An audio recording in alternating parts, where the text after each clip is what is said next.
যদি কোরআন তিলাওয়াতের সময় আমার নাফরমানের নামটাও যদি তুমি উচ্চারণ করো, প্রত্যেকটা হরফের বিনিময়ে আমি আল্লাহ 10টা করে নেকি দান করব। কোন মানুষ যদি পড়ে ইলা ফিরআউনা ওয়া হামান, ইলা ফিরআউনা ওয়া হামান,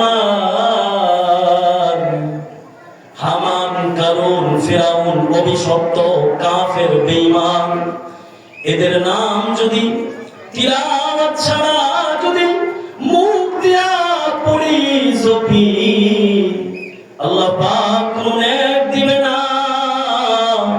কোরআনটা খুইলা যদি পড়ি ইলা ফিরআউনা ওয়া হামান, এখানে ফিরআউনের নাম, ওয়া হামান কারুনের নাম, আল্লাহ বলে বান্দা অভিশপ্তদের নাম যদি তিলাওয়াতের সময় উচ্চারণ করো,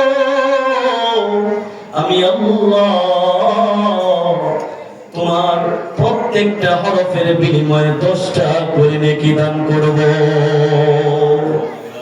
এই মুসলমান, শুধু তাই না, আপনার সন্তানকে আপনি কেন কোরআন পড়াবেন? কেন আপনি কোরআনের হাফেজ বানাবেন? কেন নিজে কোরআন পড়বেন? আলেমরা কেন কোরআন পড়ার কথা বারবার বলে? ইংরেজি পড়লে নেক পাবেন না, বাংলা যদি একটা বর্ণ পড়েন নেক পাবেন না, সওয়াব হবে না। কিন্তু আল্লাহর কালামুল্লাহ শরীফ যদি কেউ না বুঝেও পড়ে, আল্লাহ পাক তার আমলনামায় 10টা করে নেকি দান করবে। মুসলমান বন্ধুরে আমার, শুধু কি তাই?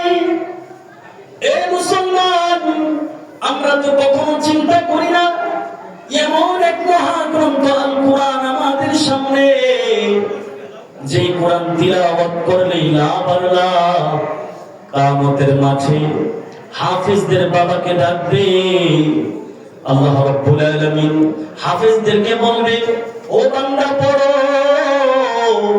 ইকরা মানে পড়ো, ওয়ারাত্তিল কামা কুনতা তুরাত্তিলু ফিদ দুনিয়া, দুনিয়াতে তুমি যেমনি ভাবে তাকদীরের সাথে তিলাওয়াত করতে কোরআনুল কারীম, সেইভাবে আজ কিয়ামতের মাঠে পড়তে থাকো, আর তোমার মর্তবা আমি আল্লাহ উঁচু করতে থাকবো। ও মুসলমান, হাসরের মাঠে লক্ষাধিক মানুষদের সামনে বিশাল এক মাঠ আল্লাহ পাক কায়েম করবে। ওখানে হাফেজদের বাবাকে ডাকবে।